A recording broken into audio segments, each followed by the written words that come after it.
You're listening to an Airwave Media Podcast. Hello, and thank you for joining Revolution 250, where we look at events that took place 250 years ago this week.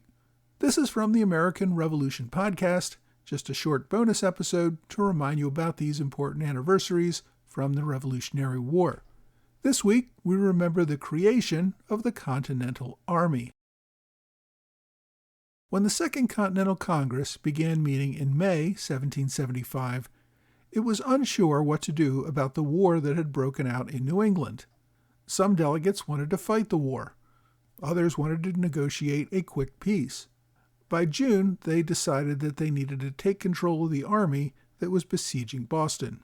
Benjamin Church had arrived with a request from the Massachusetts Provincial Congress asking the Continental Congress to take command. After a few days of debate, Congress agreed to support a 10,000-man army in Massachusetts, as well as a 5,000-man army in New York. The army in Massachusetts already exceeded by far the 10,000 men they were going to support, so not all of them were going to be able to go on the Continental payroll. Many of those besieging Boston were happy to stay in their militia and not join this new Continental Army. The New York Army would need to incorporate New York militia, which really hadn't flocked to Boston in any significant numbers, but the capture of Crown Point and Ticonderoga in New York would likely result in them having to defend against a British invasion from Canada. Congress also made an effort to ensure some of the middle colonies at least got involved in the conflict. It called for 6 companies of riflemen to be raised in Pennsylvania, still one of the most reluctant colonies to commit to the cause. Maryland and Virginia would also raise 2 companies of riflemen each. To pay for all this, Congress authorized raising $2 million by issuing new Continental dollars, essentially pieces of paper that promised the bearer to be repaid in real money at some future date. Where did Congress get the authority to do all of this? The Continental Congress was really just a meeting of colonial delegations to discuss foreign policy. It had no authority to raise taxes or spend large sums of money. Congress simply decided to act on its own. There was an emergency, and someone had to do something. Having approved the creation of a Continental Army, Congress next had to select someone to lead it, and doing this was no easy task. First, there were no experienced generals in America, unless you count militia generals who may never have even seen combat, or those guys in Massachusetts whom the Provincial Congress made generals a few weeks earlier.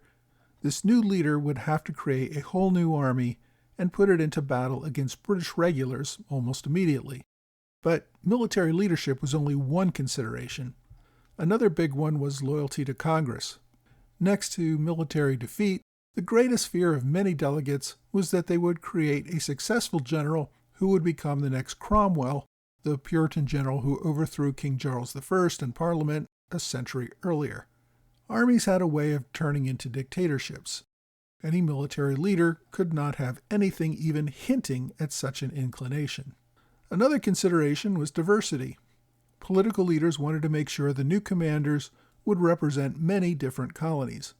If all the colonies were going to participate in the fighting, they simply could not be seen as joining a Massachusetts or a New England army.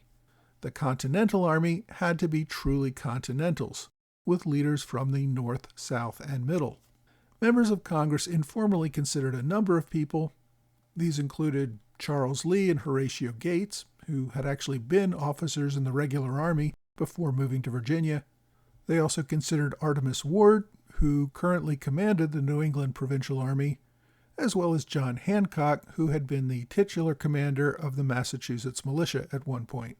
Finally, there was George Washington, a delegate from Virginia.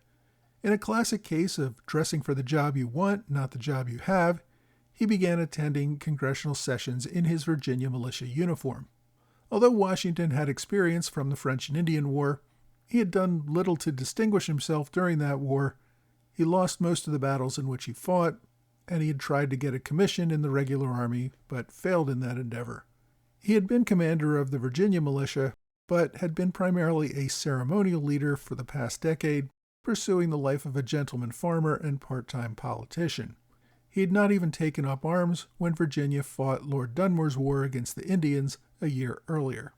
All that said, Washington seemed to meet all the criteria. He had decent military experience.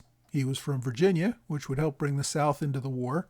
He seemed dedicated to the idea of civilian rule and to a congressional authority. According to some, the tall, silent Washington just looked like a military commander. Perhaps that's not the best reason to choose a commander based on looks, but it did seem to be a factor. John Adams rose on June 15th to propose the appointment of a commander-in-chief.